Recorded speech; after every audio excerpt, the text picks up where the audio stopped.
Hello guys, once again welcome to my channel. In this video, we are going to discuss 15 important idioms and phrases which you can use in your daily life, and also many of them were frequently asked in any exams. So subscribe my channel and press the bell icon because we upload many such videos on idioms and phrases in upcoming days. So without any further delay, let's start. Our first idiom word is at large, which means absconding. कानून की गिरफ्त से दूर भागने को मुहावरे की language में एट लार्ज कहते हैं.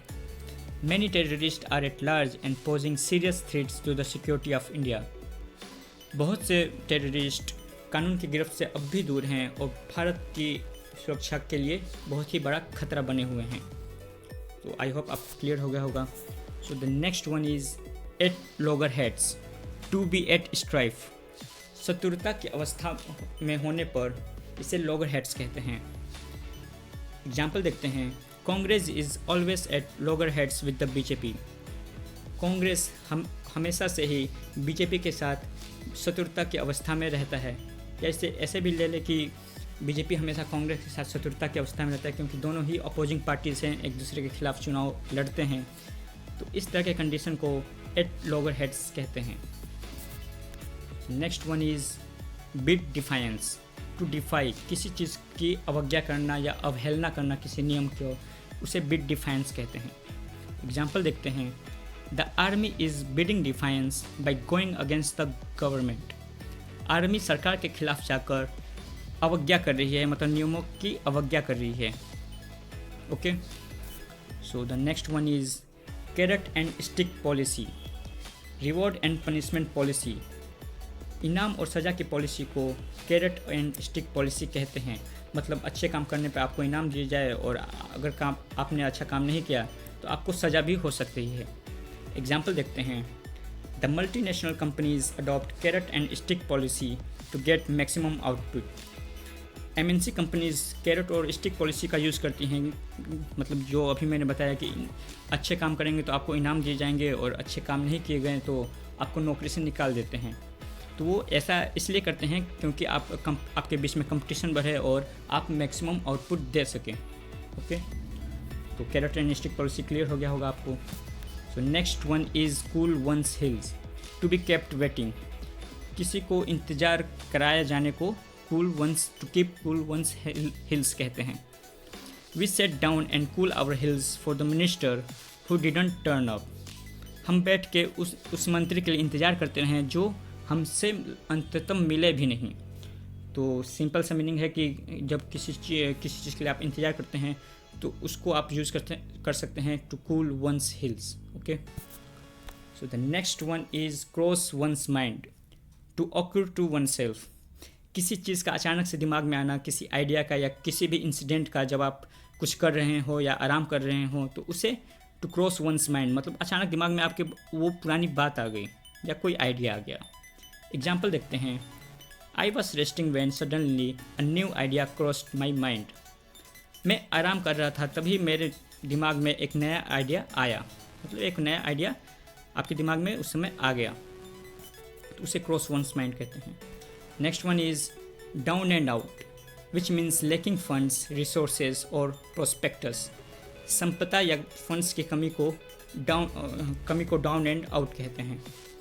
He was down and out when his factory was burned to the ground.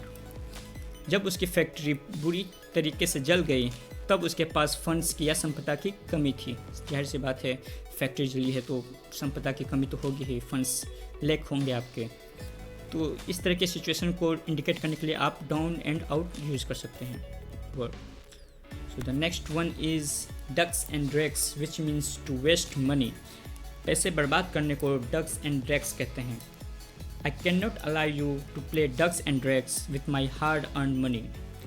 मैं तुम्हें अपने मेहनत से कमाए हुए पैसे को बर्बाद नहीं करने दूंगा. तो ducks and drakes means to waste money. तो कहीं भी ऐसा कोई सिनेरियो हो कि जहाँ पे वेस्ट मनी को आप थोड़े क्लासी तरीके से लिखना चाहें तो आप डक्स एंड ड्रैग्स वहाँ पे यूज़ कर सकते हैं.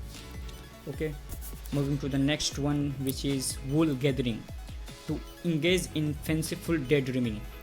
मन भावन कल्पना में खोए रहना या ख्याली पुलाव बनाना, मतलब उस कंडीशन के बारे में सोचना जो अभी हो नहीं रहा है, सिर्फ आप सोच रहे हैं, उसके लिए मेहनत नहीं कर रहे हैं। तो इस तरह के सिचुएशन को, कंडीशन को इंडिकेट करने के लिए आप वूल गैदरिंग वर्ड का यूज़ कर सकते हैं। एग्जाम्पल देखते हैं, work hard, wool gathering will not help you in any way. मेहनत करो, वूल गैदरिंग किसी भी तरीके से आपकी कोई मदद नहीं कर सकता है, मतलब ख्याली पुलाव बनाने से या मन भावन जो फैंसीफुल डे ड्रीमिंग है आपकी, उसमें रहने से आपका कुछ नहीं होने वाला है। अंत में आपको मेहनत तो करनी ही पड़ेगी। Okay, move to the next one which is in a fix, which means in a difficult mental state. जब आप किसी मानसिक उलझन में हो या ट्रॉमेटिक सिचुएशन में हो जहाँ आप समझ ना पाए कि आप कैसे रिएक्ट करें, तो उस तरह के सिचुएशन को इन अ फिक्स कहते हैं। मतलब उस तरह के मानसिक उलझन को इंडिकेट करने के लिए इस वर्ड का यूज़ किया जाता है। एग्जाम्पल देखते हैं, he was in a fix when he saw his mother in ICU। वो बहुत ही मानसिक उलझन में था जब उसने अपनी माँ को ICU में देखा। मतलब उसको वो समझ नहीं पा रहा था कि वो कैसे रिएक्ट करे उस सिचुएशन में। तो इस तरीके से आप इस वर्ड को यूज़ कर सकते हैं। Next one is in doldrums, to be depressed. निराशा में जब आप कोई आदमी निराश हो जाता है या अवसाद में चला जाता है, डिप्रेशन में चला जाता है, तो उसे कहते हैं कि इन डोल्ड्रम्स, ही गोन इन टू डोल्ड्रम्स।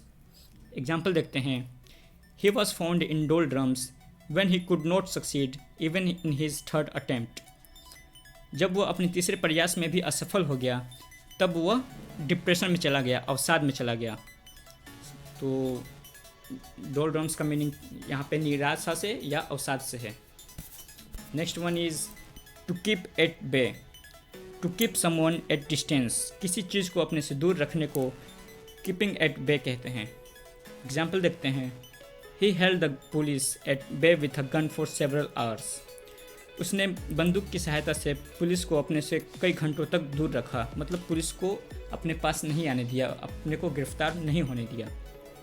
तो क्लियर हो गया होगा आपको। Next one is to keep the pot boiling, which means to keep going on actively. जीवन यापन जारी रखने को कीप द पॉट बॉइलिंग कहते हैं। One has to keep the pot boiling in spite of all odds one has to face in life.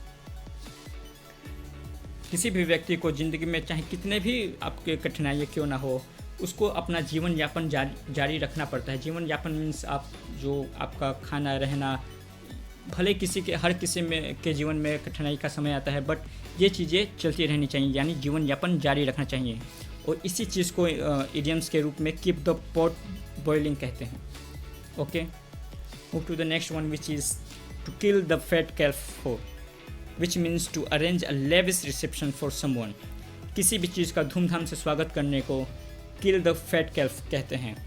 पिछले video में मैंने आपको बताया था कि जब किसी भी चीज़ का या किसी का भी गर्मजोशी स्वागत ना हो तो उसे कोल्ड रिसेप्शन कहते हैं। तो उसका अपोजिट है टू किल द फैट कैल्फ, मतलब किसी का धूमधाम से गर्मजोशी से स्वागत किया जाए किसी भी चीज़ का। एग्जाम्पल देखते हैं, India killed the fat calf for the Commonwealth Games. India ने कॉमनवेल्थ गेम्स का धूमधाम तरीके से स्वागत किया। इंडिया में 2010 में न्यू दिल्ली में कॉमनवेल्थ गेम्स ऑर्गेनाइज किए गए थे पिछली बार। सो इस तरीके से आप यूज़ कर सकते हैं। और आज का आखिरी वर्ड है to kiss the dust, which means to be humiliated. अपमानित होने को किस द डस्ट की तरह आप यूज़ कर सकते हैं। एग्जाम्पल देखते हैं, in Indo Pak war our enemies had to kiss the dust. India Pakistan युद्ध में हमारे दुश्मनों को अपमानित होना पड़ा, मतलब उन्हें पराजय स्वीकार करनी पड़ी। ठीक है, तो आज के लिए इतना ही। तो अगर आपको हमारी वीडियोस पसंद आती हैं और आप ऐसे भी वीडियोस आगे भी देखना चाहते हैं तो हमारे वीडियो को लाइक करें, अपने दोस्तों के साथ शेयर करें और चैनल को सब्सक्राइब करना ना भूलें। Thank you.